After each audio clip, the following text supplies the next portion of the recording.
Hello friends, welcome to the இனாஸ் channel. இன்றைக்கி நம்ம சேனலில் சப்பாத்தி சாஃப்டாக எப்படி செய்கிறதுன்னு பார்க்க போகிறோங்க. 2 நாள் ஆனாலும் சப்பாத்தி வந்து சாஃப்டாகவே இருக்கும். அது எப்படி செய்கிறதுன்னு இந்த வீடியோவில் பார்க்கலாம். வீடியோ ஃபுல்லாக பாருங்கள், அப்போ தான் புரியும். இப்போ வாங்க நம்ம வீடியோவுக்கு போகலாம். 2 கப் அளவுக்கு கோதுமை மாவை ஒரு பாத்திரத்தில் சேர்த்துருக்காங்க. அதுக்கு தேவையான அளவுக்கு உப்பு சேர்த்துட்டு ஃபஸ்ட்டு கையால் நல்லா கலந்து விட்டுக்கோங்க. வீட்டில் அரைச்ச மாவு, கடையில் வாங்கின மாவு எது வேணாலும் நீங்கள் வந்து யூஸ் பண்ணிக்கலாம். இப்போ இதில் ஒரு டீஸ்பூன் போல் நம்ம குக் பண்ணுற எண்ணெய் வந்து சேர்த்துக்கலாங்க. அதையும் நல்லா சேர்த்துட்டு கலந்து விட்டுக்கோங்க. இப்போ தண்ணி சேர்த்து பிசைஞ்சிக்கலாங்க. தண்ணி பார்த்திங்கன்னா வெதுவெதுப்பாக இருக்கணும். வெதுவெதுப்பான தண்ணி சேர்த்து நம்ம மாவு பிசைகிறப்ப 2 நாள் ஆனாலும் சப்பாத்தி வந்து சாஃப்டாக இருக்குங்க. இப்போ சப்பாத்தி மாவு இந்த மாதிரி பிசைஞ்சு எடுத்துக்கோங்க. நல்லா லூஸாக இருக்கணுங்க. இதுக்கு மேலே கொஞ்சமாக எண்ணெய் தடவி இதை அப்படியே நம்ம மூடி வச்சிடலாம். ஒரு அரை மணி நேரம் போல் நல்லா ஊறட்டுங்க. அரை மணி நேரம் கழித்து நம்ம பார்க்கலாம்.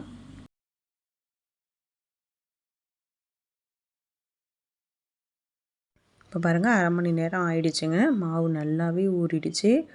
நல்லா லூஸாக இருக்குது பாருங்கள் மாவு. இந்த மாதிரி மாவு வந்து நமக்கு வந்து இருக்கணும். அப்போ தான் சப்பாத்தி வந்து சாஃப்டாக இருக்குங்க. இப்போ சப்பாத்தி கட்டையில் கொஞ்சமாக மாவு வந்து நம்ம சேர்த்து ஒரு 2 நிமிஷம் போல் நல்லா பிசைஞ்சு எடுத்துக்கலாங்க. இந்த மாதிரி ஒரு பிளேட்டில் கோதுமை மாவு கொஞ்சம் எடுத்து வச்சுக்கோங்க. நம்ம சப்பாத்தி தேய்க்கிறதுக்கு கோதுமை மாவு சேர்த்து தேய்ப்போம், அதுக்கு யூஸ் ஆகும். இந்த மாதிரி ஒரு 2 நிமிஷம் நல்லா பிசைஞ்சு எடுத்துக்கோங்க. இப்போ நம்ம வந்து உருண்டை பிடிக்கிறதுக்கு ஈவன் ஷேப்பில் வரணுங்கிறதுக்காக இந்த மாதிரி நம்ம வந்து உருட்டிட்டு இந்த மாதிரி கத்தி வச்சு நம்ம கட் பண்ணிக்கலாங்க. ஒரே ஷேப்பில் ஒரே சைஸில் நமக்கு வந்து உருண்டை கிடைக்குங்க. இப்போ நம்ம உருண்டை பிடிச்சிக்கலாம். இப்போ இந்த மாதிரி நல்லா அழுத்தம் கொடுத்து உருண்டை பிடிச்சிங்க அப்படின்னா நல்லா ரவுண்ட் ஷேப்பில் நமக்கு வந்து வருங்க. உள்ளங்கையில் வச்சு அழுத்தி உருண்டை பிடிச்சிக்கோங்க. இப்போ பாருங்கள், அழகாக வந்து உருண்டை வந்து நம்ம பிடிச்சாச்சு. இதே மாதிரி எல்லா மாவையும் நம்ம வந்து உருண்டை பிடிச்சி எடுத்து வச்சுக்கலாங்க. இப்போ எல்லா மாவுமே ரெடி ஆகிடுச்சுங்க. இப்போ இதை வந்து நம்ம அதே பாத்திரத்துலேயே வச்சு மூடி போட்டு ஒவ்வொரு பால்ஸாக எடுத்தால் நம்ம தேய்க்க போகிறோம். இதை அப்படியே மூடி போட்டு வச்சுருங்க. இப்போ சப்பாத்தி வந்து நம்ம தேய்ச்சிடலாம். சப்பாத்தி கட்டையில் கொஞ்சமாக கோதுமை மாவு, அப்புறம் நம்ம பிசைஞ்சு வச்சுருந்த மாவு வந்து எடுத்து இந்த மாதிரி வச்சு உருட்டிக்கோங்க. நல்லா தேய்ச்சி எடுத்துக்கோங்க. நல்லா சாஃப்டாகவும் மெலிசாகவும் தேய்ச்சி எடுத்துக்கணுங்க. நம்ம மாவு பிசைகிறதுல தான் இருக்குது. ரொம்ப சாஃப்டாக மாவு பிசைஞ்சனா தான் இந்த மாதிரி நமக்கு தேய்க்கிறதுக்கு வரும். கொஞ்சம் கொஞ்சம் கோதுமை மாவு வந்து நம்ம சேர்த்துக்கிட்டே இருந்தால் தான் நமக்கு வந்து சப்பாத்தி கட்டையிலையும் ஒட்டாமல் தேய்க்கிறதுக்கு ஈஸியாக வருங்க.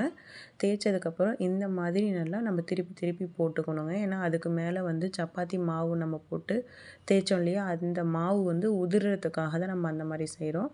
இப்போ இன்னொரு சப்பாத்தியும் நான் வந்து தேய்ச்சி காமிக்கிறேன். இந்த மாதிரி தேய்ச்சி முடிச்சுட்டு 2 கையிலையும் நம்ம போட்டு போட்டு எடுக்கணுங்க. அப்போ தான் சப்பாத்தி மாவெல்லாம் கீழே வந்து கொட்டும். இதே மாதிரி நல்லா மெலிசாக தேய்ச்சிக்கோங்க. நல்லா தேய்க்கவும் ஈஸியாக வருங்க.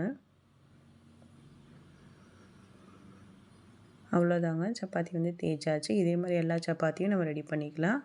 இப்போ தோசைக்கல்லை நல்லா சுட வச்சுட்டு அதில் வந்து சேர்த்துட்டு ஒரு பக்கம் லைட்டாக வெந்ததுக்கப்புறமா இன்னொரு பக்கம் திருப்பி போட்டு அப்புறம் தாங்க நம்ம எண்ணெய் சேர்த்துக்கணும்.